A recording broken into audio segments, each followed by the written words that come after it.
Nunca imaginé que el día más feliz de mi vida se convertiría en el principio de mi peor pesadilla.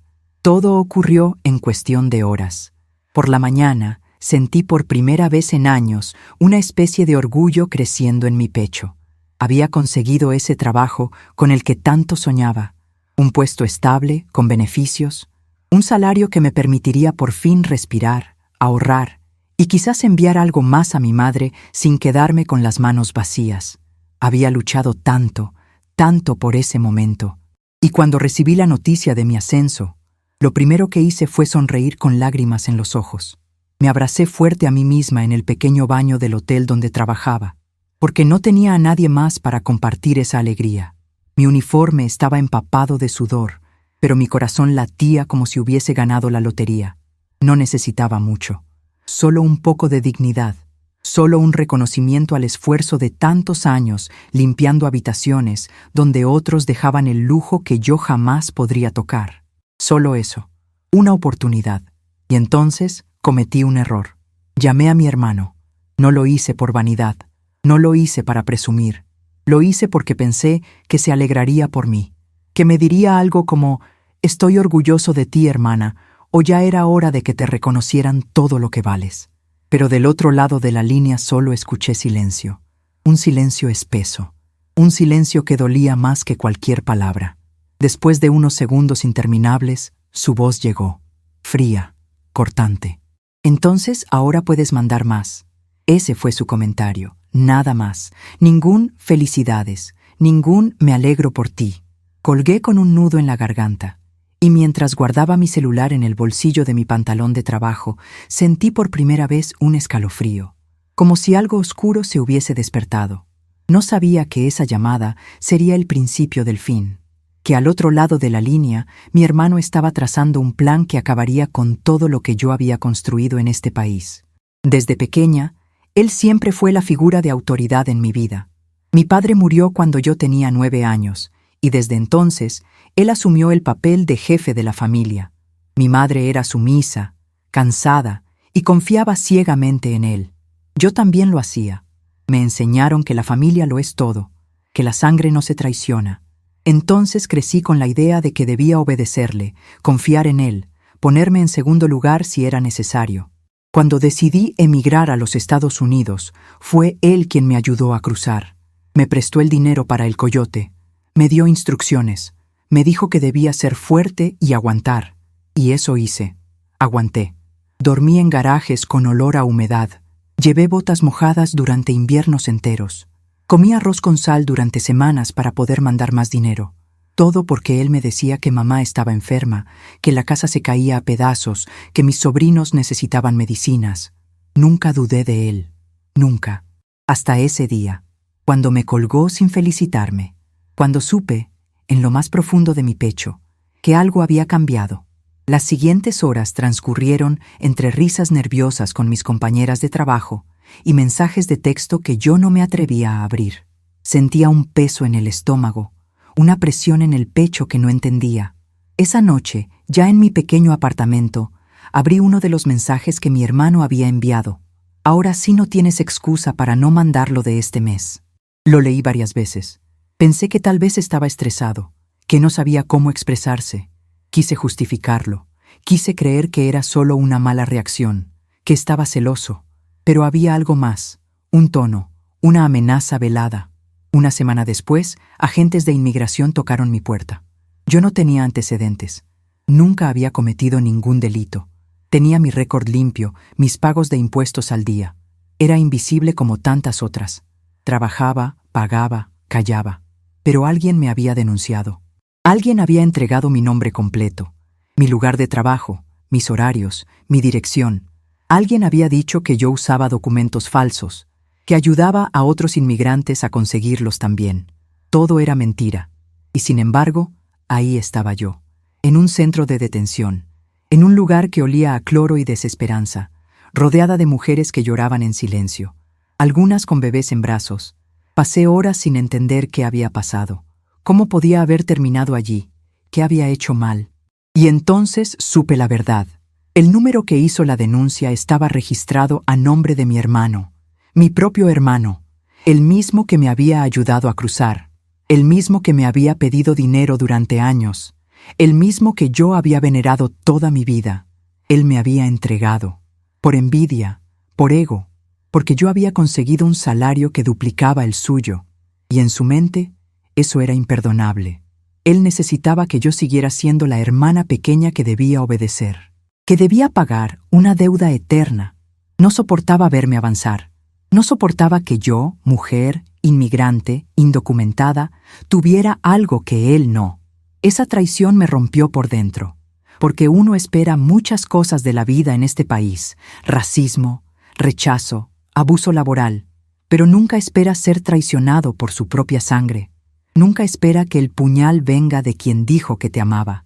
Y sin embargo, aquí estoy, contando esta historia con el corazón roto, pero con la voz firme.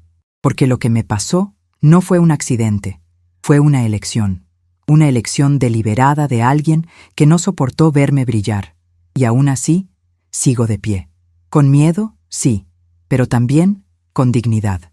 Porque aunque me hayan querido destruir, no pudieron apagar lo que llevo dentro. Mi historia no termina aquí. Si esta historia tocó tu corazón, si alguna vez también sentiste que estabas sola en medio de la tormenta y aún así decidiste no rendirte, te invito a escribir amén en los comentarios. Esa palabra es más que una oración, es un testimonio de fuerza. Y si quieres seguir escuchando historias que te abrazan el alma, suscríbete al canal. Aquí, cada suscriptor es parte de una familia que no olvida. Me llamo Rosa María Ortega. Tengo 34 años y desde hace más de la mitad de mi vida vivo en los Estados Unidos. Pero aún me cuesta decir que esta tierra es mi hogar. Llegué con 17 años, una mochila en la espalda, una promesa en el corazón y los pies llenos de polvo de la frontera. Cruzar no fue fácil. Lo hice como muchas otras. Con miedo, con hambre, escondida en la parte trasera de una camioneta durante horas que parecían días. Recuerdo la respiración de las otras mujeres pegadas a mí, los susurros en la oscuridad, el olor del miedo compartido. Mi destino era Texas. Ahí me esperaban personas que ni siquiera conocía, pero que, según mi hermano, me darían trabajo en limpieza y un techo donde dormir. Y tenía razón. Me colocaron en una casa con otras 6 mujeres, todas indocumentadas, todas con historias similares. Algunas habían dejado hijos, otras huían de violencia. Yo dejé a mi madre enferma y a un hermano que decía que haría todo por cuidarla, pero que necesitaba que yo mandara dinero lo antes posible. Los primeros días en este país me sentí muda. No entendía el idioma, no entendía las calles, no sabía cómo usar el transporte público. Una vez me perdí y caminé por más de 2 horas bajo el sol, con los pies llenos de ampollas. No quería pedir ayuda. Tenía miedo de que alguien llamara a migración. Aprendí rápido que aquí el silencio es una forma de protección. Mi primer trabajo fue limpiando oficinas por las noches. Entrábamos cuando todos se iban. Llevaba guantes de látex y un uniforme gris que olía a cloro. Limpiaba baños que relucían, pero donde nadie se atrevía a mirarnos a los ojos cuando coincidíamos. Era como si no existiéramos, como si fuéramos parte del mobiliario, invisibles. Ganaba muy poco. Apenas lo suficiente para enviar $300 al mes a México y sobrevivir con arroz, pan y café. No tenía papeles, no tenía derechos, pero tenía una promesa. La promesa de que algún día todo eso valdría la pena. Dormía en un colchón inflable que compartía con otra chica de Guatemala. Nos turnábamos. Una dormía mientras la otra trabajaba. Así era más barato. No había espacio para más camas. Cada noche me envolvía con una cobija vieja que mi madre había bordado para mí antes de irme. Tenía su olor. A veces la abrazaba fuerte solo para sentir que alguien aún me quería. Con el tiempo, empecé a entender el inglés básico, lo justo para pedir direcciones, preguntar por horarios, entender instrucciones en el trabajo. No iba a clases porque no podía pagarlas. Aprendí escuchando conversaciones en el bus, viendo televisión con subtítulos, preguntando a escondidas. En uno de mis trabajos conocí a una señora salvadoreña llamada Marta. Ella me enseñó a limpiar rápido, sin que pareciera apurado. Me dio consejos sobre cómo cuidar los productos de limpieza para que duraran más. Me compartía su lonche cuando veía que yo solo tenía pan. Ella fue la primera persona en este país que me trató con cariño. Durante años vivía al día. Nunca tenía dinero guardado. Todo se iba en renta, comida y envíos a México. Mi hermano me mandaba mensajes cada semana. Me decía que la situación allá era crítica, que mamá necesitaba más medicinas, que los niños no tenían zapatos, que la casa tenía goteras. Nunca preguntaba cómo estaba yo, solo cuánto podía mandar. Y yo mandaba, porque crecí con la idea de que una hija buena es la que sacrifica, la que calla, la que obedece. Cuando cumplí 23, conseguí trabajo limpiando habitaciones en un hotel de mediana categoría. Fue un avance. Tenía seguro médico limitado, ganaba un poco más. Me permití comprar un celular mejor y enviar un poco extra a casa. Pero cada vez que lo hacía, llegaba un nuevo pedido. Nunca era suficiente. Una vez, en invierno, me enfermé de gripe tan fuerte que no podía levantarme. Llamé al trabajo para avisar y me dijeron que si no iba, no regresara. Así que me puse 3 suéteres, me cubrí la boca con un pañuelo y fui. Limpié 8 habitaciones ese día con fiebre. Al llegar a casa, me desplomé. Estuve 2 días sin poder moverme. Nadie vino a verme. Nadie me llamó. Solo mi hermano, preguntando por qué el envío de ese mes había llegado con 2 días de retraso. Nunca le dije lo mal que estaba. No quería preocuparlo. No quería que pensara que no podía con todo, porque esa es otra cosa que aprendemos muchas mujeres migrantes, a no mostrarnos débiles, a fingir que todo está bien, a seguir caminando aunque nos estemos rompiendo por dentro. Con el tiempo, el hotel se convirtió en mi segunda casa. Conocía cada rincón. Sabía qué habitaciones eran las más difíciles, cuáles huéspedes dejaban propina, cuáles eran groseros. Aprendí a trabajar rápido, a doblar toallas como en los comerciales, a dejar los baños relucientes. El gerente era un hombre serio pero justo. Notó mi constancia, mi puntualidad, que nunca faltaba, que nunca me quejaba. Después de varios años, me ofrecieron el cargo de supervisora. Era un cambio enorme. Iba a ganar el doble. Iba a tener beneficios reales. Cuando me dieron la noticia, fui al baño del hotel y lloré. No de tristeza, de alivio.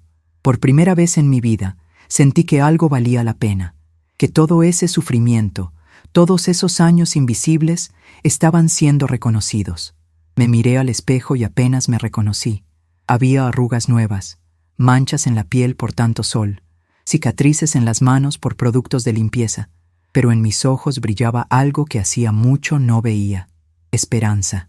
Llamé a mi madre. Ella lloró. Me dijo que estaba orgullosa, que ojalá mi padre estuviera vivo para verme, que sabía que yo era fuerte. Y después llamé a mi hermano. Creí que él también se alegraría, que me diría algo bonito, que me felicitaría, pero su voz fue seca, distante.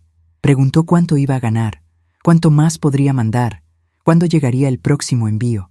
Sentí que el orgullo se desinflaba como un globo pinchado. Colgué sin decir mucho. No quise discutir, no quise pelear. Solo sentí una punzada en el corazón.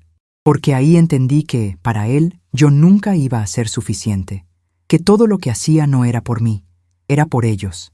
Que si algún día dejaba de mandar dinero, mi valor se desvanecería.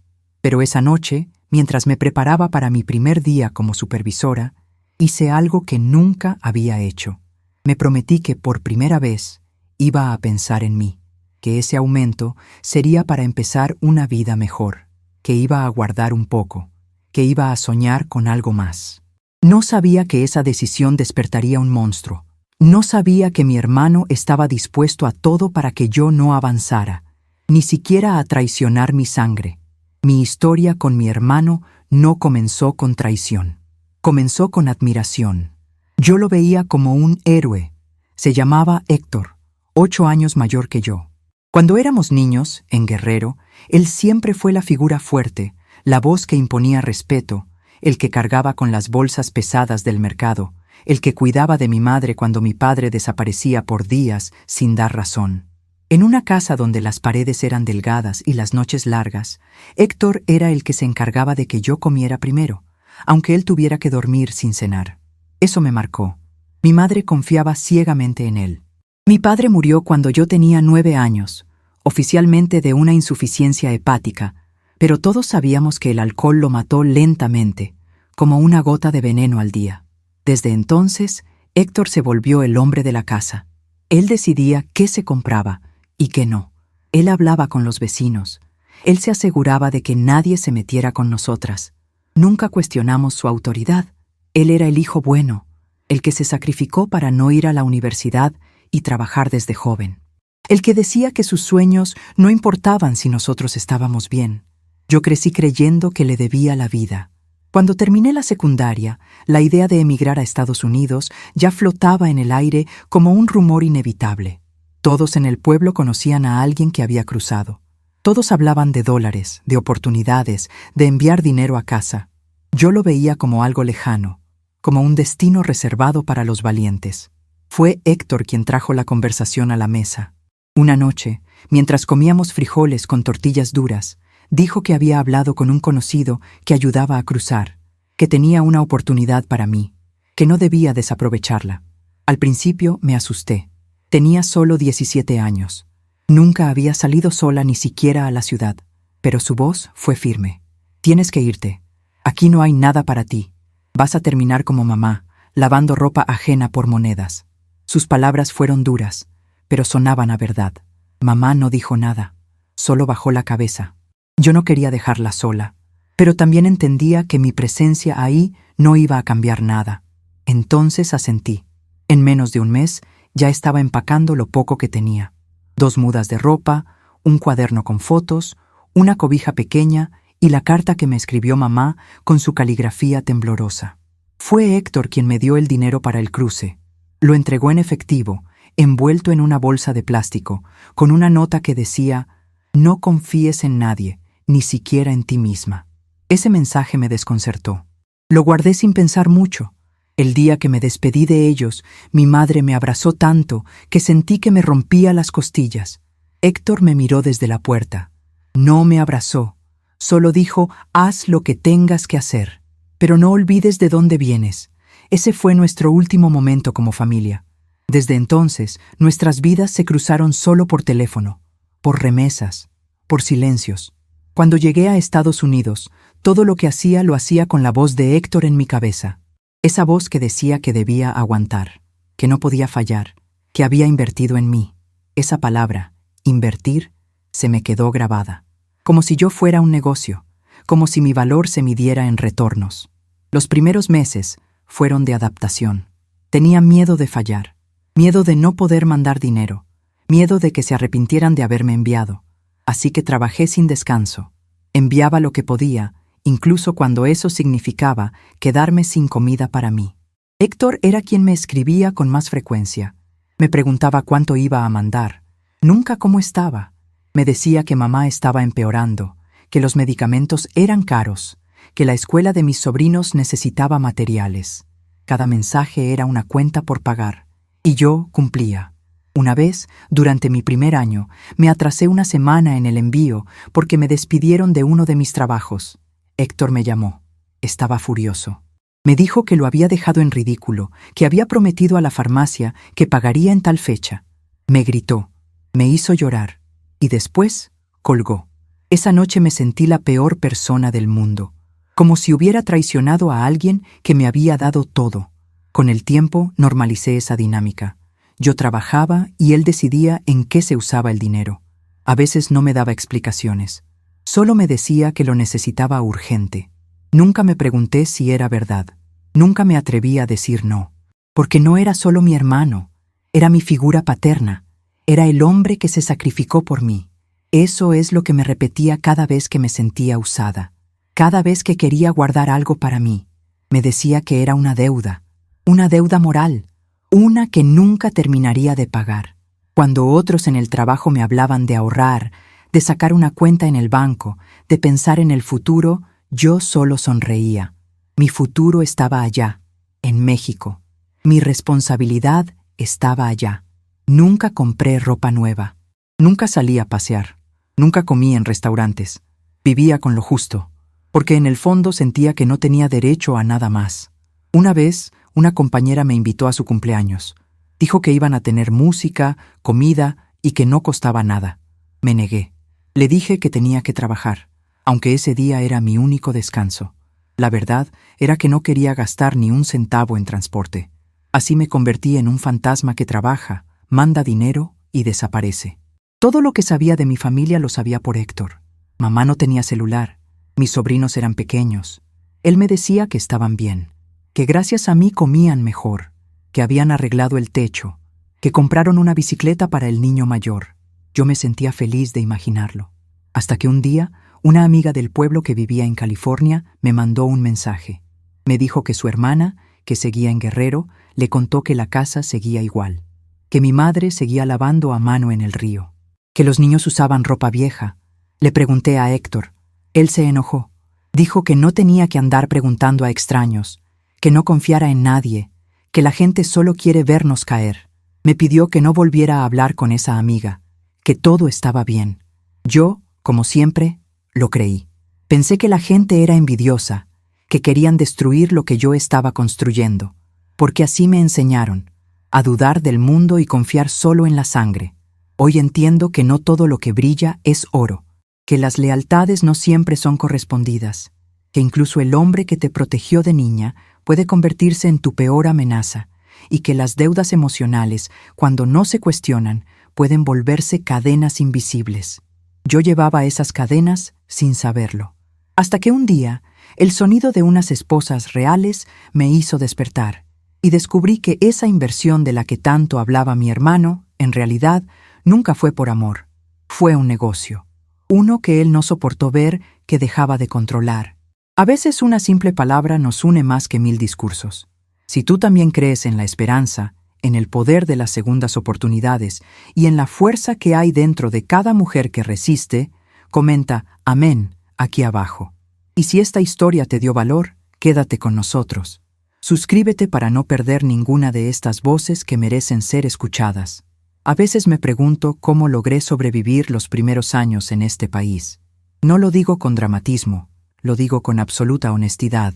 Cuando uno es joven y cruza la frontera con la promesa de que todo va a mejorar, no imagina el precio emocional que va a tener que pagar por esa decisión. Se piensa que todo será cuestión de trabajar duro, de ahorrar, de enviar dinero. Pero nadie te prepara para el desgaste de la soledad, para la sensación constante de no pertenecer a ningún lugar. Mis primeros trabajos fueron los más duros. Empecé limpiando casas durante el día y cocinas de restaurantes por la noche. A veces pasaban días enteros sin ver la luz del sol. Vivía en un cuarto sin ventanas, alquilado por otro inmigrante que cobraba por cama y no por espacio. Dormíamos en turnos. Cuando uno salía a trabajar, otro ocupaba su lugar en el colchón.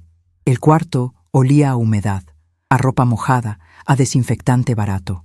El baño era compartido por 7 personas y, muchas veces, el agua caliente no funcionaba. Pero nadie se quejaba. Todos entendíamos que esa era la vida del recién llegado. Una especie de purgatorio que, con suerte, algún día se convertiría en algo mejor. Recuerdo una madrugada en particular. Había terminado un turno de 12 horas fregando ollas en un restaurante mexicano. Tenía las manos quemadas por el agua caliente y los productos de limpieza. Caminé a casa porque no quería gastar los $2 del bus. Era invierno. Mis zapatos estaban rotos y mis calcetas mojadas. Tardé 45 minutos en llegar. Cuando abrí la puerta del cuarto, otro compañero ya estaba dormido en mi colchón. Así que me senté en una esquina, envuelta en una cobija, y esperé mi turno para dormir. Durante esos primeros años, comía lo mismo todos los días. Arroz blanco con sal. A veces, si el patrón del restaurante era generoso, nos dejaba llevarnos las sobras. Recuerdo que una noche me dieron medio burrito frío. Lo comí como si fuera un manjar. Mi cuerpo empezó a cambiar. Bajé de peso. Perdí cabello. Mi piel se secó. Pero lo que más me dolía era la tristeza que se iba acumulando sin darme cuenta.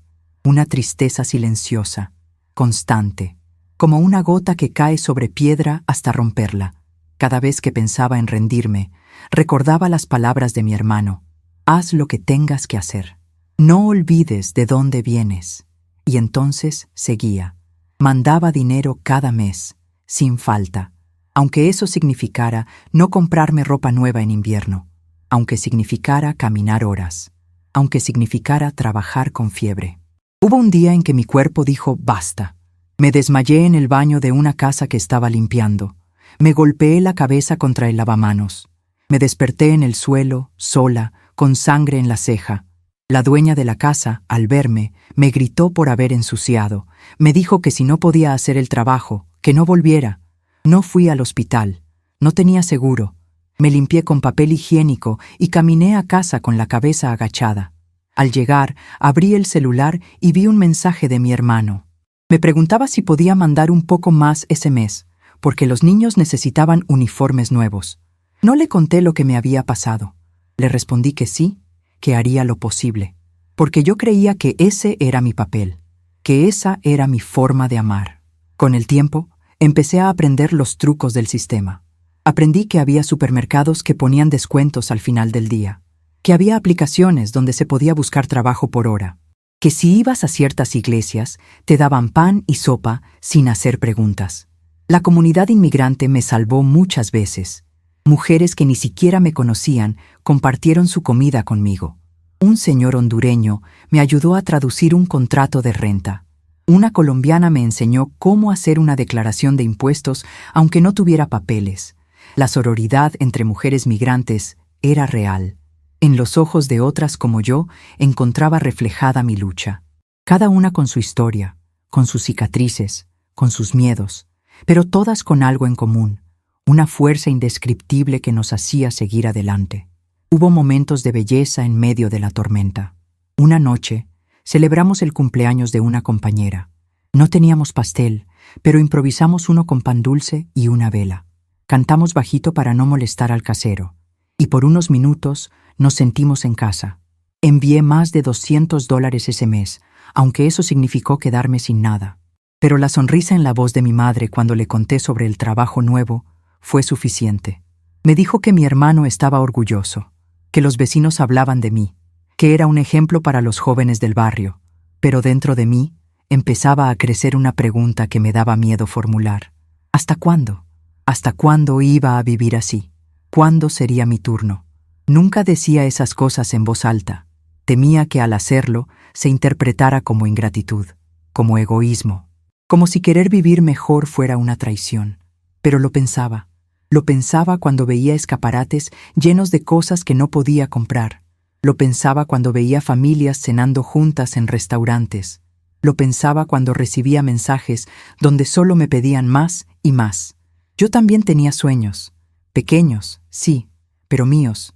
Tener una cama propia, un cuarto con ventana, aprender inglés, estudiar enfermería, tal vez, algún día, abrir una pequeña lavandería. Eran sueños sencillos, nada grandioso. Solo una vida con menos miedo. Pero cada vez que intentaba guardar un poco de dinero, llegaba un mensaje urgente de mi hermano, y el ciclo volvía a empezar. Una vez ahorré $500. Mi plan era usar ese dinero para pagar clases de inglés. Ya había encontrado un lugar económico que ofrecía cursos los domingos. Me sentía emocionada, ilusionada. Pero una noche, mi hermano llamó diciendo que mamá se había enfermado de nuevo, que necesitaban dinero para medicinas, que él ya había dado todo lo que tenía. No lo dudé. Envié los $500. Cancelé la inscripción al curso. Me dije que habría otra oportunidad, pero no hubo otra. Al menos no por mucho tiempo. Y así fue como pasaron los años. Trabajando sin descanso, enviando dinero sin preguntas, viviendo sin espacio para mí. Hasta que llegó el día en que todo cambió, el día en que fui ascendida, el día en que, por primera vez, sentí que algo era mío. Y también, sin saberlo, el día en que mi hermano decidió que ya no era útil para él, porque una mujer que empieza a decidir por sí misma es peligrosa para quien siempre ha vivido de su obediencia. Hay historias que no se pueden guardar en silencio. Si sentiste esta como tuya, si tus lágrimas también fueron un poco mías, comenta amén y deja que el mundo sepa que aún hay luz entre tanta oscuridad. Y por favor, suscríbete al canal. Aquí, cada historia es un abrazo, y tú eres parte de esta red de corazones que siguen latiendo con fe. La primera vez que me llamaron a la oficina del gerente, pensé que me iban a despedir. Era una reacción automática. casi un reflejo. En este país, cuando uno es inmigrante sin papeles, el miedo constante se vuelve parte de ti. Te preparas siempre para lo peor, incluso cuando no has hecho nada mal. Caminé hacia la oficina con las manos sudando, el estómago apretado y la cabeza llena de suposiciones. Pero al entrar, me encontré con una sorpresa que nunca imaginé. El gerente, un hombre siempre serio y de pocas palabras, me pidió que me sentara. Tenía una hoja en la mano y una expresión extrañamente suave. Me dijo que durante los últimos años había notado mi constancia, mi compromiso, mi forma de trabajar. Me dijo que muchas veces los clientes dejaban notas elogiando la limpieza de sus habitaciones. Y luego lo dijo claramente: queremos ofrecerte el puesto de supervisora de piso. No entendí de inmediato. Lo miré en silencio. Él repitió la frase, más lento, como si estuviera hablando con una niña. Me estaban ofreciendo una promoción, un salario más alto, un horario más estable, acceso a un seguro médico parcial y, sobre todo, respeto. Eso era lo que más me impactaba. Respeto, reconocimiento, no por lástima, sino por mi trabajo. Salí de la oficina como flotando. Caminé al baño de empleados y me encerré. Me miré en el espejo y me eché agua en la cara. Mi uniforme estaba viejo, con manchas imposibles de quitar. Mis manos estaban resecas, con pequeñas heridas por los químicos de limpieza, pero mis ojos brillaban. Lloré en silencio, apoyada en la puerta. Sentí que por fin alguien me había visto, que después de tantos años siendo invisible, por fin alguien reconocía que yo valía. Ese día fue uno de los más importantes de mi vida. Volví a casa con una sonrisa que no podía esconder. Caminaba por las calles como si fueran nuevas, como si ese mismo barrio que tantas veces me hizo sentir ajena, ahora me abrazara. Compré pan dulce para celebrar. Me senté sola en la pequeña mesa de mi habitación y comí con una alegría que me llenaba el pecho. Pensé en llamarle a mi madre, pero era tarde, así que le mandé un mensaje a través de la vecina. Le pedí que le dijera que estaba bien, que algo bueno había pasado. Sabía que ella lo entendería. Las madres tienen un idioma propio con sus hijas, pero también pensé en Héctor, en mi hermano. Sentí que debía contarle, que a pesar de todo, él debía saber que lo había logrado, que su hermana, esa niña flaca y temerosa que él había mandado al norte, ahora tenía un cargo importante. Pensé que se sentiría orgulloso, que me felicitaría, que quizás, solo quizás, nuestra relación podía volver a ser como antes. Le marqué por teléfono. Contestó rápido. Me preguntó si pasaba algo. Le dije que no, que solo quería contarle una buena noticia. Le expliqué todo, que me habían ascendido, que ganaría más, que tendría un mejor horario. Esperé su reacción. Hubo silencio. Un silencio largo, frío. Luego habló. Entonces ahora puedes mandar más, ¿verdad? No supe qué decir. Mi sonrisa se desvaneció. Sentí un vacío en el estómago. Me reí nerviosamente, esperando que fuera una broma, pero no lo era. No me felicitó. No me preguntó cómo me sentía, solo le importó el dinero. Colgué con una excusa. Dije que tenía que volver al trabajo. Esa noche no dormí. Me quedé mirando el techo, pensando, repasando cada palabra, cada silencio. Entendí que algo dentro de mí había cambiado. No era solo decepción, era otra cosa. Una verdad incómoda que no quería aceptar. Mi hermano no estaba feliz por mí. No le importaba mi logro. Solo le importaba cuánto más podía sacarme. Los días siguientes traté de ignorar esa sensación. Me concentré en mi nuevo trabajo. Me dieron un uniforme distinto, uno azul claro, con mi nombre bordado en el pecho, Rosa María. Ver mi nombre allí me hizo llorar otra vez. Era como una declaración. Yo existía. Yo tenía identidad. Ya no era solo la muchacha que limpia. Ahora era la supervisora. Ahora tenía llave maestra. Tenía que revisar habitaciones, coordinar al personal, hacer reportes. Era mucho trabajo, sí, pero me encantaba. Me sentía útil, respetada. Las otras mujeres me miraban con una mezcla de admiración y esperanza. Muchas eran como yo, mujeres que habían dejado todo atrás, mujeres que trabajaban en silencio, con la cabeza baja. Yo las entendía, y por eso, en mi primer día como supervisora, las reuní y les dije que conmigo no habría gritos ni desprecio, que todas merecíamos ser tratadas con dignidad. Una de ellas, una mujer hondureña llamada Luisa, me abrazó al final del turno. Me dijo que nunca nadie había hablado así en ese hotel, que yo no sabía cuánto significaba eso para ellas. Y en ese momento lo supe. Ese trabajo era más que un cargo, era una oportunidad de cambiar algo, aunque fuera poquito, aunque fuera solo dentro de esas paredes. Con mi primer salario nuevo, compré un par de zapatos buenos para trabajar y guardé un poco. Por primera vez en mi vida, tenía dinero que no iba a enviar. Quería ahorrar. Tenía un sueño: sacar mi licencia de conducir. Ya había investigado cómo hacerlo, incluso sin papeles. Sabía que en mi estado había opciones para inmigrantes. Necesitaba sentirme libre, poder moverme sin depender de otros. Quería empezar un curso de inglés los fines de semana. Tenía metas. Por primera vez, me sentía viva. Pero todo eso cambió cuando empecé a recibir mensajes insistentes de Héctor. Me pedía que enviara más, que ya no tenía excusa, que ahora sí debía compensar todo lo que él había hecho por mí. Me decía cosas como: no te olvides quién te ayudó a llegar ahí, o no te hagas la gringa ahora que te va bien. Me dolían esas palabras, como cuchillos. Trataba de responder con calma. Le explicaba que estaba ahorrando, que tenía planes, que no era que no quisiera ayudar, pero que también necesitaba pensar en mí. Su respuesta fue dura. Me dijo que era una egoísta, que lo estaba traicionando, que después de todo lo que él sacrificó, ahora lo dejaba de lado.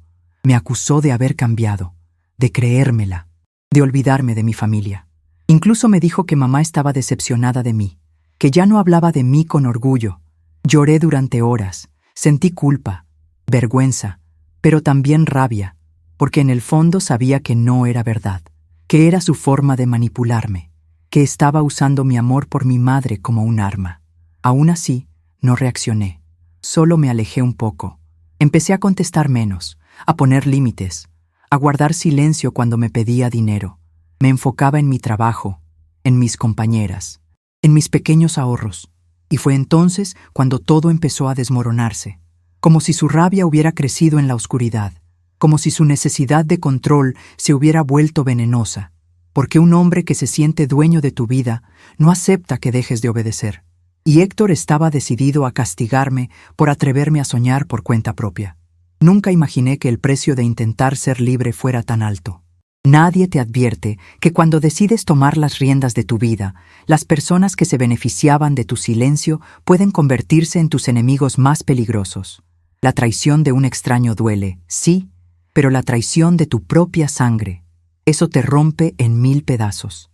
Habían pasado apenas unas semanas desde que decidí guardar mis primeros ahorros. No era una fortuna, solo unos cientos de dólares que escondía dentro de una caja de zapatos vieja, bajo la cama. Cada billete lo doblaba con cuidado, como si fueran semillas de una vida nueva.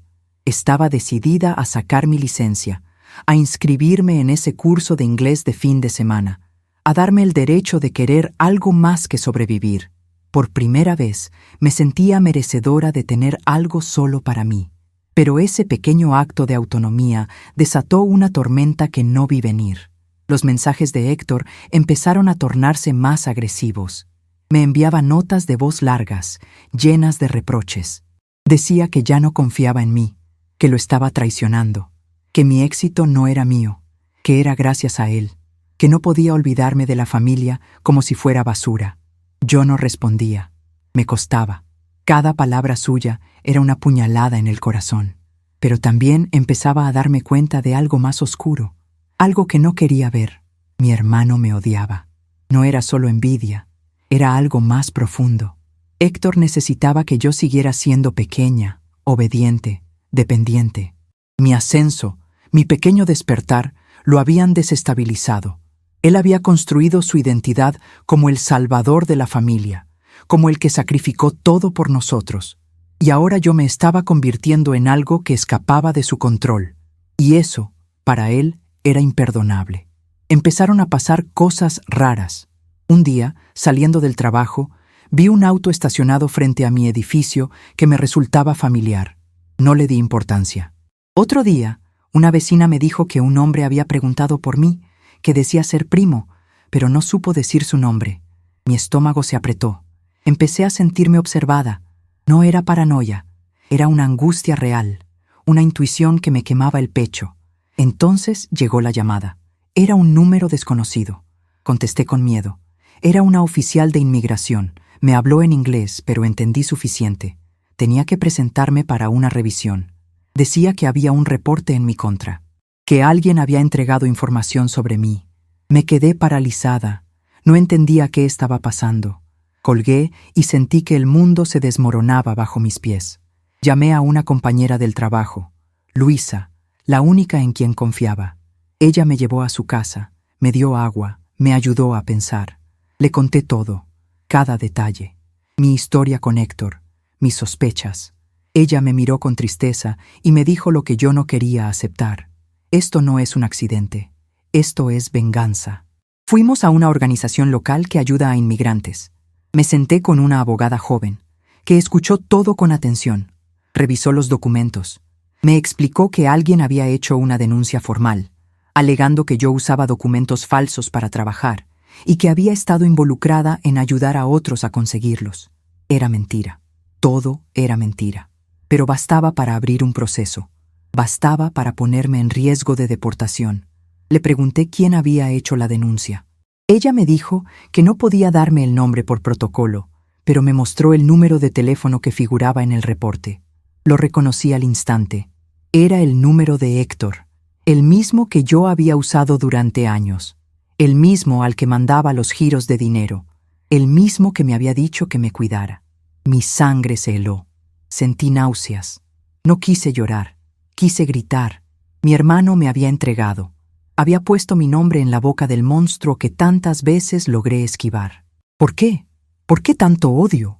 La abogada me explicó que estos casos eran más comunes de lo que la gente creía, que a veces eran parejas celosas, vecinos vengativos, pero que en los últimos años había un aumento en casos de familiares que usaban la amenaza de migración para controlar, extorsionar o castigar. Yo nunca pensé que mi historia se convertiría en una de esas. Empezó el proceso. Me asignaron una cita con un juez. No me detuvieron de inmediato, pero tenía que presentarme en cada audiencia. Me recomendaron no faltar al trabajo, mantener todo en orden, reunir documentos que demostraran mi arraigo, cartas de recomendación, pruebas de que era una trabajadora estable, que tenía vínculos con la comunidad. Fui a la iglesia que a veces visitaba los domingos. Le conté mi situación al padre. Él me escribió una carta preciosa hablando de mi trabajo voluntario, de cómo ayudaba a repartir alimentos. Mis compañeras del hotel también me apoyaron. La gerente escribió una declaración formal donde decía que yo era una empleada ejemplar. Recogí cada una de esas hojas como si fueran escudos. Pero el miedo seguía allí, como un cuchillo apoyado en la nuca. Cada vez que salía de casa, miraba a todos lados. Me asustaba cuando alguien hablaba en voz alta cerca de mí. Temía que vinieran por mí, que un día no pudiera volver, que todo lo que construí desapareciera en un segundo. Empecé a tener pesadillas. Soñaba que corría en el desierto, que volvía a cruzar la frontera, que mi madre me llamaba pero su voz se desvanecía. Intenté hablar con Héctor. Le escribí. Le pregunté por qué. Solo respondió una vez. Me dijo que yo me lo había buscado, que él solo había hecho lo que debía, que era una desagradecida, y que si me deportaban era porque Dios estaba poniendo las cosas en su lugar. Bloqueé su número. Cerré mis redes sociales. Me desconecté del mundo. Pero el dolor no se fue. Me dolía más que el miedo, más que el riesgo. Me dolía la traición. Me dolía haber amado tanto a alguien que me odiaba sin yo saberlo. Pasaron semanas. El día de la audiencia llegó. Me senté frente a un juez, con la abogada a mi lado. Presentamos todo. Hablamos de mi trabajo, de mi vida aquí, de los años de contribución silenciosa. El juez me miró durante un largo rato. Luego habló. Dijo que el caso quedaría en revisión, que no era una deportación inmediata, que debía volver a presentarme en 6 meses, que tenía derecho a pelear. Salí de ahí sin saber si celebrar o llorar. No era una victoria, pero tampoco era el final. Era otra vez sobrevivir. Volví al trabajo. Mis compañeras me abrazaron. Me dejaron flores en mi casillero. Me hicieron sentir que no estaba sola, que aún había manos que me sostenían. Pero dentro de mí algo se había roto, algo que no sabía si alguna vez sanaría. Porque cuando una mujer inmigrante pierde la confianza en su propia familia, el exilio se vuelve doble. Ya no eres de aquí, pero tampoco de allá. Aún así, me negué a caer. Me negué a dejar que la maldad de otro definiera mi destino. Sabía que mi historia no podía terminar en una sala de audiencias. No después de todo lo que había luchado. No después de todo lo que había resistido. Y aunque cada paso se sentía pesado, seguí caminando. Porque aprendí, a la fuerza, que cuando te quieren destruir, lo más poderoso que puedes hacer es seguir viva. El tiempo después de la audiencia se volvió una mezcla extraña de esperanza suspendida y terror latente. Por fuera, parecía que todo seguía igual. Me levantaba temprano, caminaba al trabajo, cumplía mis horarios, saludaba con una sonrisa a las compañeras. Pero por dentro, cada día era un ejercicio de contención. Una batalla silenciosa entre el miedo de ser arrancada de mi vida en cualquier momento y la determinación de no dejar que el pánico me consumiera. Había momentos en los que el cuerpo temblaba solo, como si supiera que estaba en riesgo constante. En la fila del supermercado, al ver un patrullero pasar, en el timbre del apartamento que sonaba sin previo aviso. Vivía con una maleta lista, solo una, con lo esencial, por si tenía que irme de golpe, por si una orden llegaba sin aviso, por si el sistema decidía que yo ya no merecía quedarme. Dormía con el celular bajo la almohada, el pasaporte escondido en el forro de una chaqueta y los documentos del proceso legal en una carpeta sellada con cinta.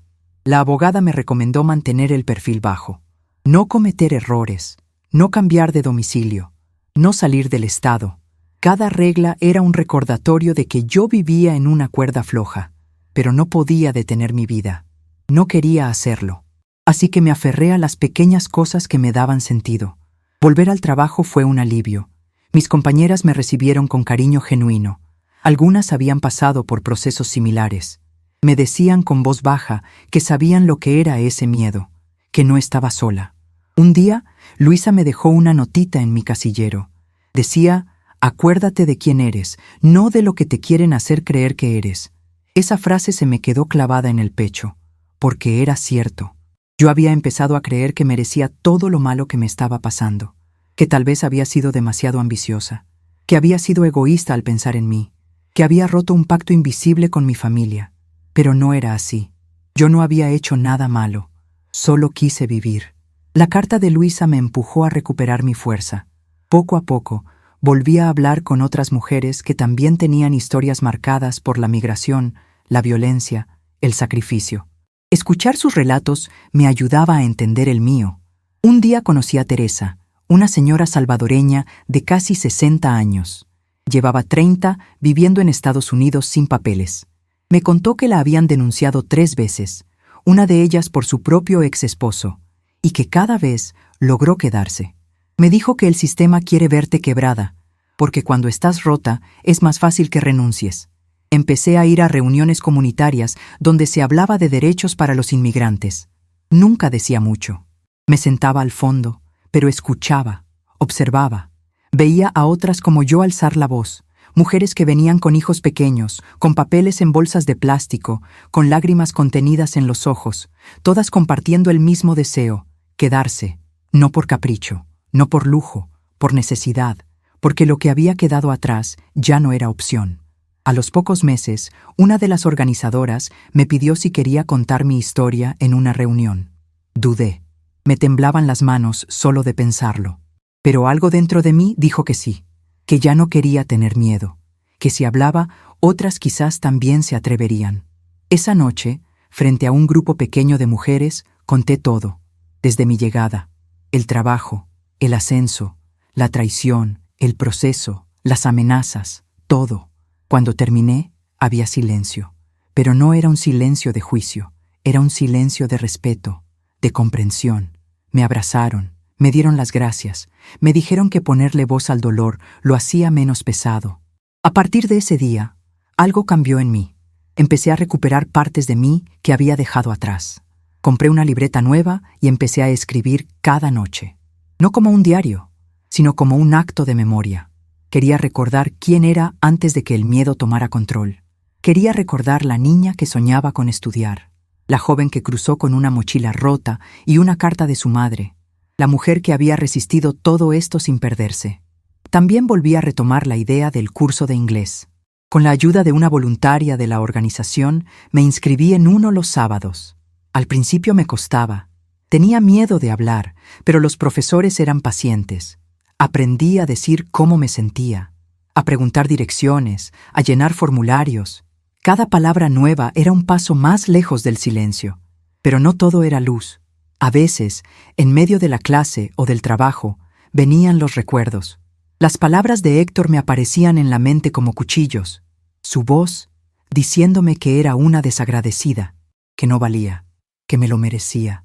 Me costaba expulsarlo, porque no era solo un hermano. Era la figura que me formó, y ahora esa figura estaba podrida. Una noche decidí escribirle una carta, no para enviar, para mí, para decirle todo lo que nunca dije. La empecé así: Héctor, no sé en qué momento dejaste de verme como tu hermana para verme como tu propiedad. No sé cuándo cambió el amor por control, pero hoy lo rompo. Escribí sin parar durante horas. Lloré, temblé, pero cuando terminé, me sentí libre, como si hubiera soltado una piedra enorme que cargaba en el pecho desde niña. Guardé esa carta en la misma caja donde antes guardaba mis ahorros. La cerré con cinta. Era mi manera de cerrar el capítulo, porque entendí que mi sanación no iba a depender de que él se arrepintiera. Iba a depender de que yo decidiera soltar su poder sobre mí. Mientras todo esto pasaba, el proceso legal seguía su curso. Tenía que reportarme cada mes. Cada visita era un recordatorio de que mi permanencia aún estaba en juego. Pero ya no iba con miedo. Iba con determinación, con papeles organizados, con respaldo, con cartas, con voz. Un día, en una de esas visitas, vi a una chica llorando. Estaba sola. No hablaba inglés. Me acerqué. Le ofrecí agua. Le traduje lo que le decían. Le di mi número. Días después, me escribió para darme las gracias. Me dijo que nunca nadie la había ayudado así. Su mensaje me hizo pensar que quizás, solo quizás, todo lo que yo había vivido tenía un sentido, que no era solo dolor, que también podía convertirse en fuerza. Así comencé a ver mi historia de otra forma, no como una tragedia, sino como una semilla, algo que, si lo cuidaba, podía florecer, porque había aprendido que la dignidad no te la regalan, se construye, día a día, palabra por palabra, decisión por decisión.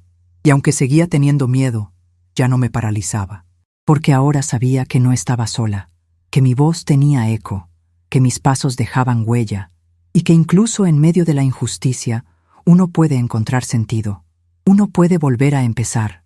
El silencio en ese centro de detención era brutal, un silencio hecho de ladridos distantes, de metal frío, de puertas que crujían por la noche y pasos que resonaban en los corredores. No había ventanas grandes, la luz era blanca, impersonal, constante, nunca se apagaba, nunca era de día, nunca era de noche. Solo ese zumbido eterno, ese pulso de advertencia. Al entrar, me hicieron quitar mis pocas pertenencias, todo lo que tenía, fotos, cartas, mi pequeña libreta de sueños. Lo vi partir todo en una bolsa plástica frente a mis ojos. Me puse un uniforme verde grisáceo, ajustado. Me dieron una almohada delgada, un colchón duro, una sábana blanca que olía a lavandería industrial, una manta encogida. Me indicaron cuál era mi celda. Caminé por un pasillo que olía a lejía y miedo. Vi rostros desconocidos, voces apagadas, mujeres abrazadas, algunas temblando, otras durmiendo sentadas, niños en brazos, mujeres que contaban su historia en voz baja para no despertar a nadie más. Cuando cerraron la reja tras de mí, supe que estaba atrapada físicamente, pero también sabía que lo peor vendría del adentro, la soledad, el desamparo, el estigma. Estar allí significaba ser vista como un número, ser despojada de dignidad, ser cuestionada por cada latido del corazón. Me asignaron una compañera de celda. Se llamaba María. Era de Honduras. Tenía 3 hijos allá, con los que hablaba por videollamada cada noche. Me contó que llevaba 2 meses detenida, que le habían negado libertad bajo fianza, que soñaba con ver a sus hijos de nuevo. Su voz bajita era firme al mismo tiempo. Me ofreció compartir su almohada cuando el frío me retorcía los huesos. Me dio su manta cuando sentía escalofríos. Me contó cómo supo diferenciar la luz del amanecer, aunque no había ventanas. Observaba cómo cambiaba el tono de las luces en los pasillos. Cada noche escuchaba los lamentos de otras mujeres. Algunas hablaban con fantasmas. Otras murmuraban nombres que no podía entender. Pensaba en mi madre, en la casa en México, en mi hermano, en cómo alguien pudo lograr que todo esto empezara.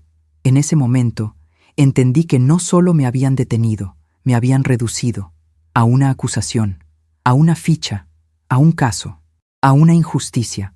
Intenté llamar a la familia, pero solo tenía derecho a una llamada local limitada. A México era casi imposible.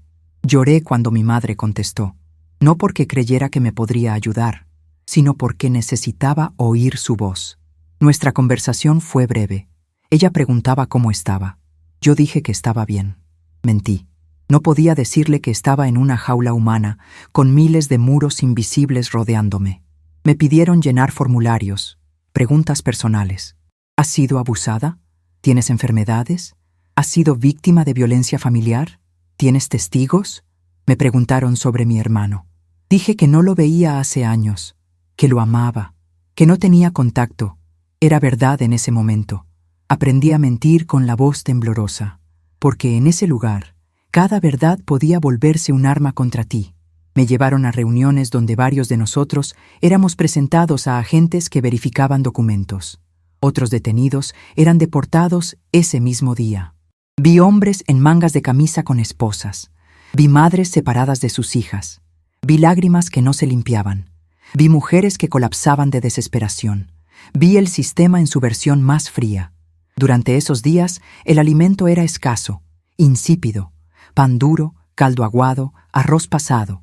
No era comida para nutrir, era comida funcional.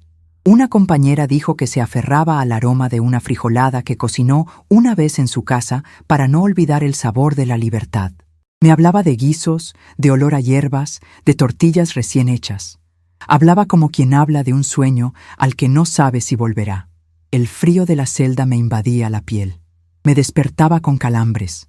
Me hervía el cuerpo de fiebre leve algunas noches. El personal a veces pasaba, a veces no. A veces atendían pedidos simples. Otras veces no respondían. Me sentía invisible. Me preguntaba si alguien sabría algún día dónde estaba, si alguien vendría por mí. En una noche de insomnio, conté las rejas del techo. Me dije que si podían contar rejas, podrían contar los días que me quedaban. Avancé mentalmente. 1, 2, 3, horas, días, semanas. Mi mente se aferraba a cada número. Cada segundo era un universo. Un colapso y un renacimiento simultáneos. En esas horas, algo dentro de mí se agrietó, pero también algo despertó. Me negué a dejar que me erosionaran. Saqué de mi memoria los recuerdos que me sostenían, la risa de mi madre, mis compañeras celebrando cumpleaños, las palabras escritas en mi libreta oculta. Me repetí esas imágenes, como un talismán, como llama en la oscuridad. Comencé a escribir en la espalda de mis manos con lápiz pequeño. Palabras breves. Fe, fuerza, luz, vida. Eran casi ilegibles, pero para mí significaban que aún me pertenecía algo. Aún existía algo que no podían quitarme. Una mañana me llevaron a una audiencia breve. Me vestí con la ropa del uniforme. Mis músculos dolían. Mi voz temblaba cuando hablé. Dije quién era, qué había hecho, cómo vivía, cómo trabajaba. Pedí justicia. Puse mi alma frente al juez sin más escudo que la verdad. Sentí que ese tribunal era un portal. Podía llevarme de vuelta al miedo o dejarme un hilo de esperanza. Volví a la celda. Vi rostros escépticos, rostros que esperaban mi veredicto. Sus miradas se cruzaron conmigo. Esa noche nadie habló. Nos mirábamos como si esperáramos un milagro o una sentencia. Mientras me acostaba, pensé en mi compañera María, en su hijo, en su historia, en cómo cada una éramos una línea frágil sostenida por memoria, por fe, por resiliencia. Pensé que si ella podía aguantar, yo también, que juntas éramos más fuertes, que si una fallaba, la otra permanecería, que no éramos víctimas, éramos supervivientes. Y en esa oscuridad mientras el centro dormía con sus pesadillas resonando, prometí algo. No me rendiría, no dejaría que esta injusticia me definiera, que saldría de ahí, que me aferraría a cada pedazo de dignidad que aún estuviera intacto, que mi voz sería más fuerte que el silencio que quisieron imponerme. Y me dije que, aunque no supiera cuántos días más estaría allí, este capítulo no sería el final de mi historia. Pasaron días sin que nadie dijera mi nombre. En aquel lugar, te convertías en un número de expediente, en una figura borrosa que nadie extrañaba afuera. Me aferraba al poco aliento de las visitas de la abogada, que a veces eran aplazadas, a veces no llegaban, y otras veces solo consistían en un par de palabras rápidas a través de una mampara. Ella me hablaba con los ojos, con la urgencia y el compromiso que ya no se ven en las instituciones. Me decía que no perdiera la fe, que estaban buscando argumentos sólidos para apelar. Yo asentía, aunque dentro de mí la esperanza tambaleaba. Las otras mujeres en la celda eran como reflejos de mi propia angustia. Cada una tenía un acento distinto, una historia similar.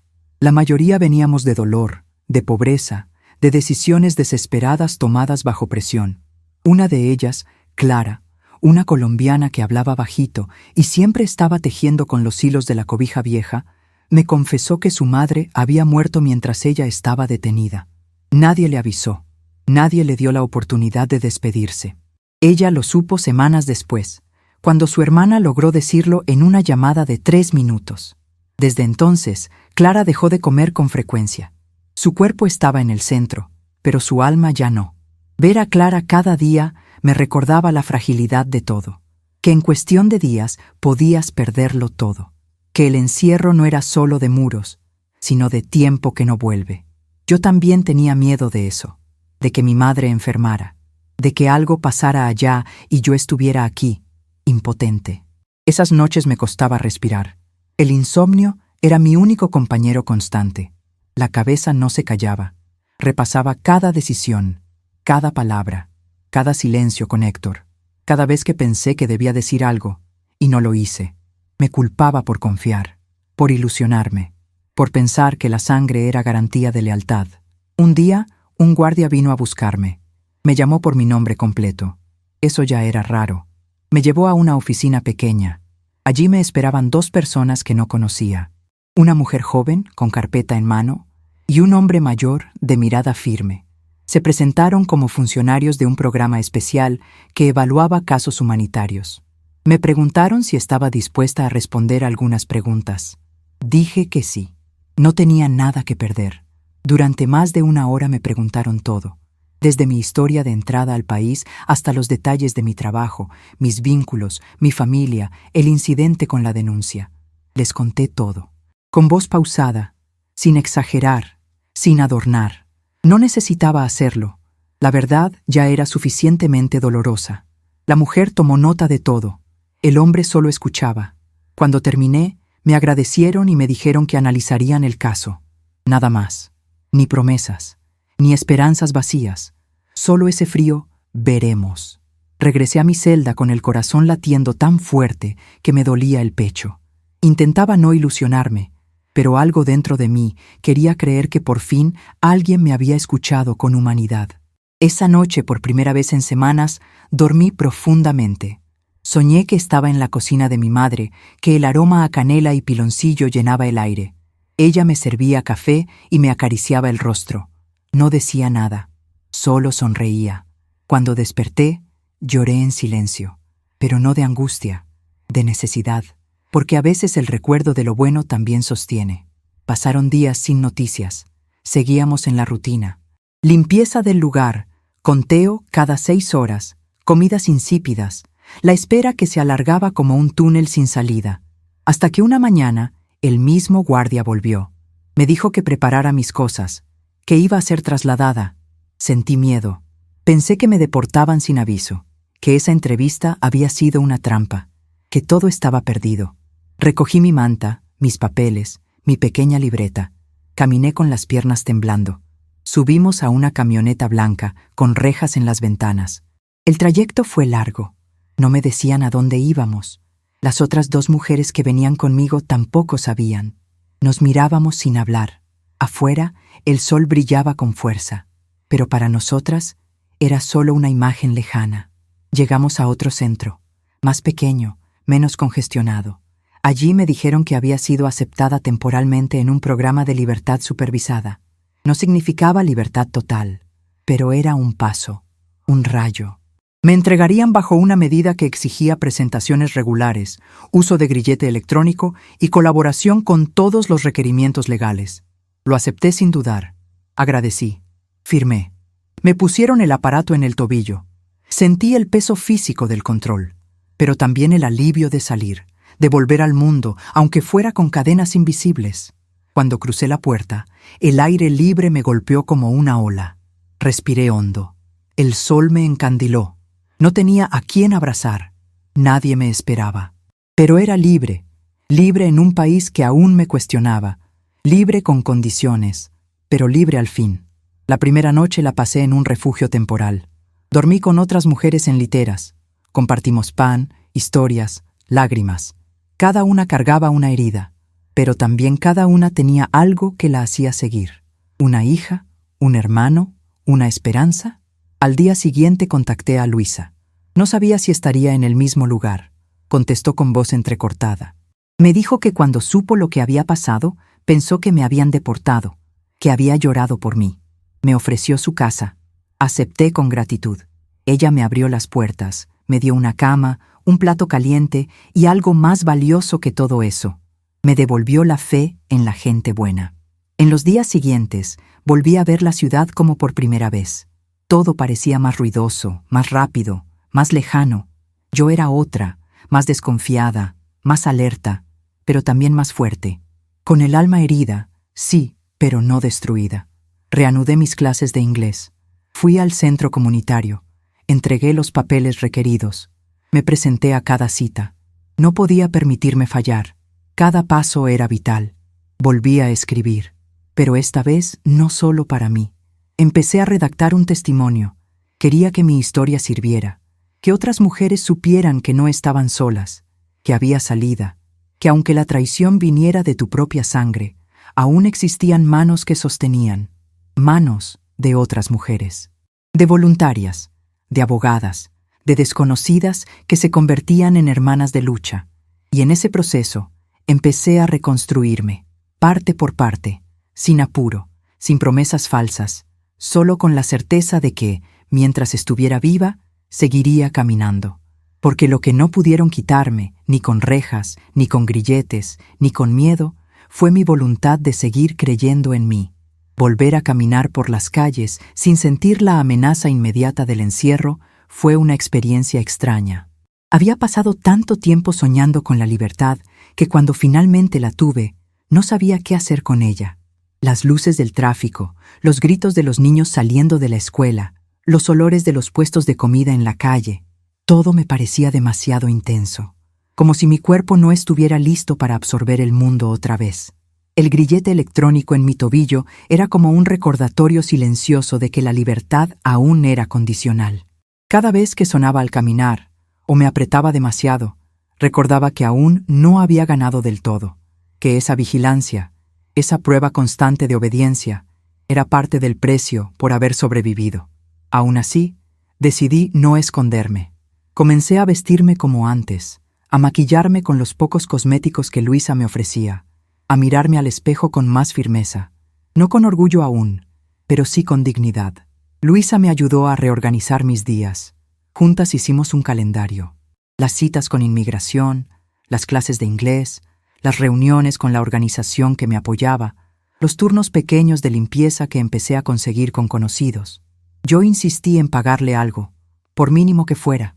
Ella me miraba con dulzura, como una hermana mayor, y decía que mi esfuerzo era suficiente, que el hecho de seguir de pie ya era un acto de resistencia. Una noche me acompañó a una charla sobre salud mental para inmigrantes en situación irregular. Al principio dudé en entrar.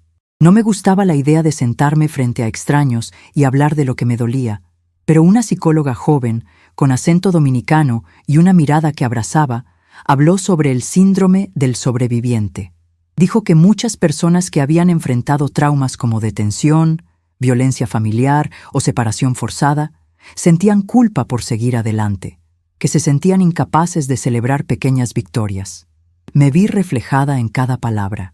Después de esa charla, entendí por qué me costaba sonreír, por qué al tomar una taza de café caliente me invadía el llanto, porque mi cuerpo recordaba todo lo que me fue quitado, porque aún esperaba que algo malo pasara. Aprendí a ser paciente conmigo, a no culparme por mis días tristes, a agradecer mis días buenos, aunque fueran breves. Una mañana recibí una carta oficial del Tribunal de Inmigración. Solo verla me provocó vértigo. La abrí con manos temblorosas. Decía que mi caso había sido reasignado a una nueva jueza, especializada en casos humanitarios. Mi abogada me explicó que no garantizaba nada, pero era una oportunidad, que esa jueza tenía un historial de mirar los contextos completos, no solo los documentos. Sentí por primera vez en mucho tiempo una chispa de posibilidad real. Empezamos a trabajar en un nuevo paquete de pruebas. Recopilamos cartas de apoyo. Volví a pedirle a mis compañeras del hotel si podían firmar una declaración. Todas aceptaron sin dudar. Una incluso ofreció testificar si era necesario. También conseguimos una carta de la iglesia, otra del centro de salud al que había ido después del encierro. Cada palabra en esos papeles era una evidencia de que yo no era una amenaza, que era parte activa de una comunidad, que luchaba por mi lugar en este país sin hacer daño a nadie. En medio de esos preparativos, tuve una conversación que me marcó profundamente. Fue con una niña del refugio que visitábamos los fines de semana. Tenía solo 8 años, pero ya había cruzado sola con un coyote. Me pidió que le ayudara a leer un cuento. Mientras lo leíamos, me miró y me dijo con total inocencia: ¿Tú también estás esperando que te dejen quedarte? Asentí, sin poder hablar. Ella sonrió y dijo: Entonces seguro sí, porque tú sabes leer triste, como yo. Esa frase me atravesó. Porque sí, muchas veces lo que compartimos entre nosotros los migrantes no es solo el idioma o el origen, es la tristeza. Esa tristeza profunda de los que han sido expulsados y siguen luchando por pertenecer. A partir de entonces, comencé a escribir pequeños cuentos para los niños del refugio, historias de árboles que viajaban por el mundo buscando un suelo donde echar raíces, de pájaros que perdían el vuelo pero aprendían a cantar más fuerte, de niñas que hablaban con la luna para no sentirse solas. Escribía en español sencillo, con dibujos torpes pero llenos de cariño. Las voluntarias los imprimían, los plastificaban y los repartían. Me decían que los niños los pedían una y otra vez. Ese pequeño gesto se volvió mi forma de sanar, de reconstruirme desde la ternura, porque entendí que no podía cambiar todo lo que me había pasado, pero sí podía transformar lo que hacía con eso. Mi historia no tenía que ser solo un testimonio de sufrimiento. Podía ser también una semilla de consuelo, un puente, un refugio para otros. Cuando la fecha de la nueva audiencia se acercó, los nervios regresaron con fuerza. Tenía miedo de que todo se cayera, que el sistema volviera a cerrarme la puerta, que todo mi esfuerzo no fuera suficiente. Pero esta vez no estaba sola. Tenía una red de apoyo, gente que me conocía, que creía en mí, que me había visto luchar sin hacer daño a nadie. Me preparé para hablar, no solo con la abogada, sino frente al espejo. Practicaba cómo contar mi historia con firmeza, sin llanto, con claridad. Quería que quien me escuchara entendiera que yo no era una estadística, que era una mujer con un nombre, con un pasado, con un presente en construcción. Que había cometido errores, sí, pero también había tenido el coraje de enfrentar las consecuencias y seguir adelante. Y aunque el miedo seguía ahí, junto a mí como una sombra, por primera vez no dominaba mi voz.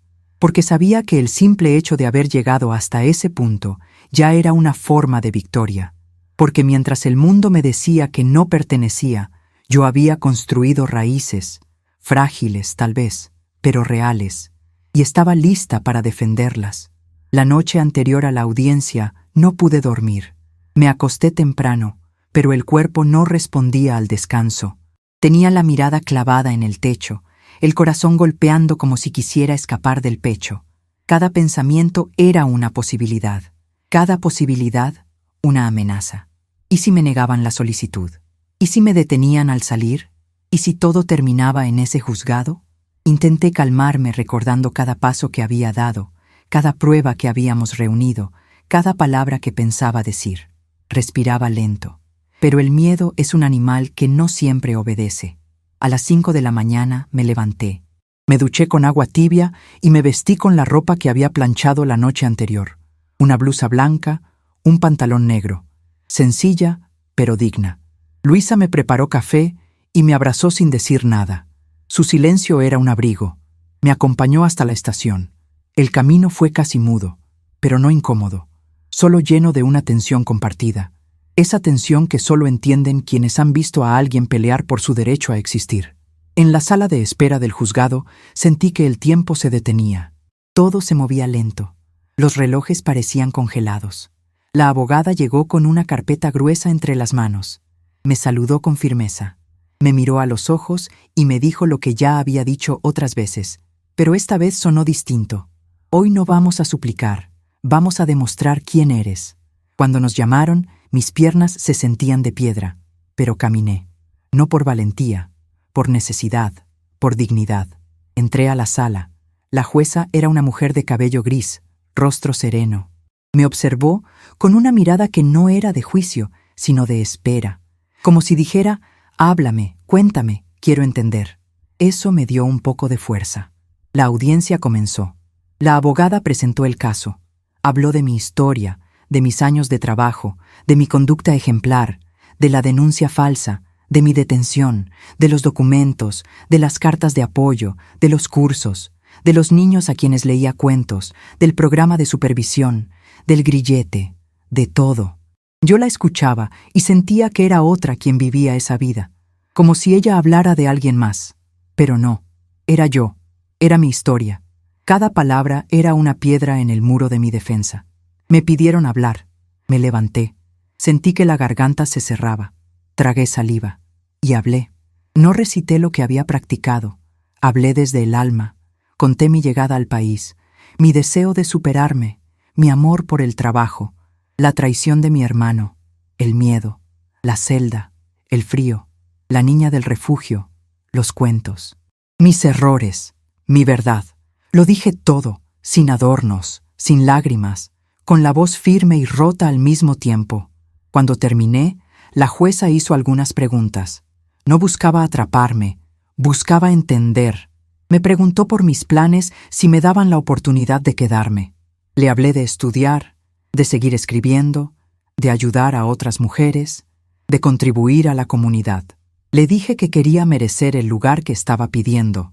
La audiencia duró poco más de 1 hora. Salí temblando. No había veredicto inmediato. Nos dijeron que la decisión sería enviada por correo en los próximos días. Sentí un vacío. No había alivio. No había condena. Solo espera. Otra vez. La espera. Los días siguientes fueron una tortura. Cada vez que llegaba el cartero, mi corazón se detenía. Cada carta oficial me asustaba. Dormía mal. Comía poco. No quería que nadie me dijera: todo va a estar bien, porque yo sabía que nada estaba garantizado. Pero tampoco me permitía hundirme. Seguía yendo a mis actividades, a las clases, a las reuniones, a los encuentros del centro comunitario, porque si me quedaba quieta, me ahogaba. Una tarde, al volver a casa, Luisa tenía una carta en la mano. Me miró con los ojos húmedos. Me la entregó sin decir palabra. Sentí que el aire se me escapaba. Me senté en la cama. La abrí. Leí la primera línea. Y lloré. Lloré como no había llorado nunca. Me concedían la permanencia. No era una residencia permanente aún, pero era un paso enorme. Un paso que me protegía, que me daba tiempo, que me reconocía como algo más que un caso. Luisa me abrazó fuerte. Lloramos juntas. Luego salimos a caminar. Solo caminar. Sin rumbo, sin miedo. Sentir el aire en el rostro, el sol en la piel, los sonidos de la ciudad. Era como volver a nacer. Me detuve frente a una floristería. Compré una flor, solo una margarita. La llevé conmigo todo el día. Era mi símbolo, de renacer, de resistencia, de belleza simple en medio del caos. En los días siguientes, muchas personas me felicitaron. La comunidad me abrazó. La abogada me escribió una carta hermosa. Me dijo que pocas veces había visto a alguien mantenerse tan íntegra frente a tanta adversidad, que yo le había recordado por qué había elegido esa profesión. Esa frase se quedó conmigo, porque yo no me sentía valiente, me sentía desgastada, pero tal vez la valentía también era eso, seguir, a pesar del cansancio, a pesar del miedo. Escribí una carta a mi madre. No le conté todos los detalles, solo le dije que estaba bien, que seguía adelante, que estaba aprendiendo a perdonar, incluso a mi hermano, no porque mereciera mi perdón, sino porque yo merecía paz. Y llevar ese rencor me envenenaba más a mí que a él. La última noche antes de quitarme el grillete, no dormí. Lo miraba y pensaba en todo lo que representaba. Lo toqué con cuidado, como quien se despide de algo doloroso. Y cuando finalmente me lo quitaron, sentí que por fin podía volver a sentirme parte de algo, del mundo, de mí misma.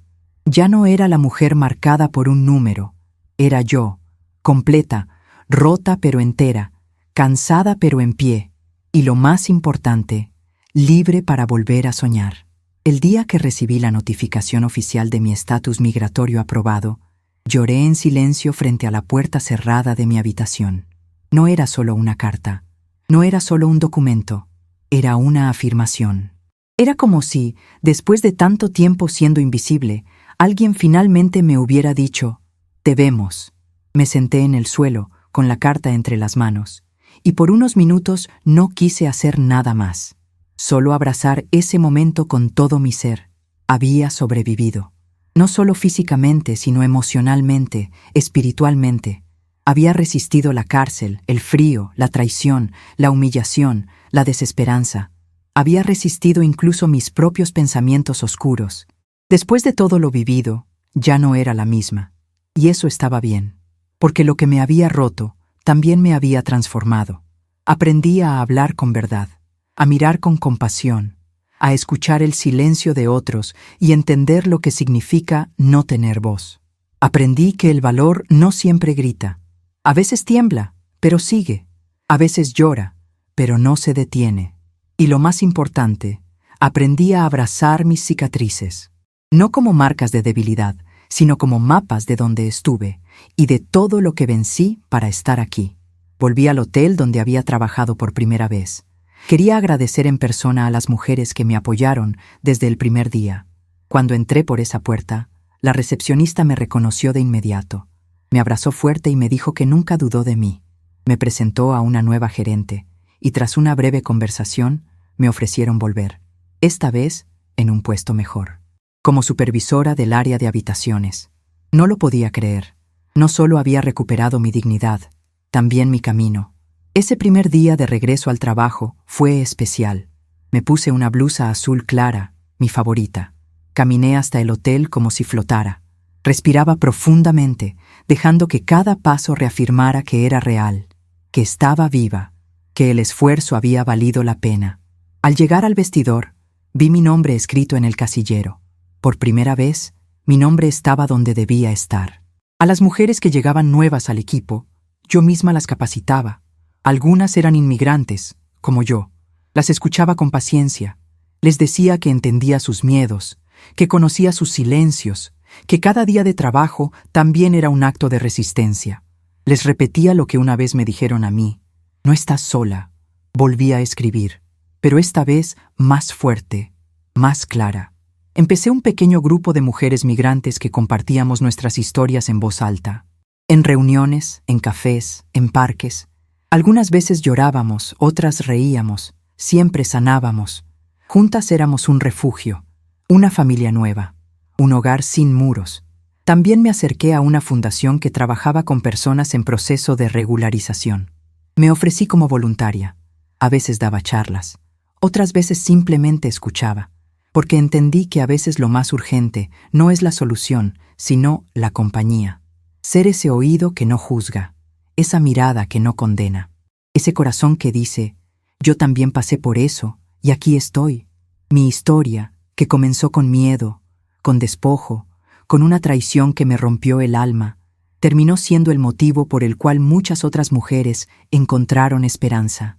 Si me hubieran dicho, el día que entré por esa celda fría, que un día estaría sentada frente a un grupo de jóvenes diciéndoles que sí se puede, que el dolor no es el final, que hay luz después del encierro, no lo habría creído. Pero aquí estoy, viva, libre, completa. Quiero agradecerte a ti, que has escuchado mi historia hasta el final, porque al hacerlo, me das voz, porque cada persona que escucha, que comparte, que se emociona, está ayudando a que estas historias no se pierdan, que las injusticias no queden en silencio, que las heridas se conviertan en puentes. Si tú también has sentido en algún momento que no pertenecías, que tu esfuerzo no era visto, que la vida te cerraba puertas, quiero decirte algo. Tu valor no depende de los papeles que tengas. Tu dignidad no la define una frontera. Eres importante. Tu historia importa. Tu vida tiene sentido. Gracias por estar aquí. Gracias por acompañarme. Y si este relato tocó tu corazón, te invito a seguir con nosotros. Haz clic en el siguiente video que aparecerá en tu pantalla. Hay muchas más historias reales, fuertes y transformadoras que merecen ser escuchadas. Historias como la tuya, como la mía, como la de tantas que siguen luchando con el alma en los ojos. Gracias de corazón. Nos vemos en la próxima historia.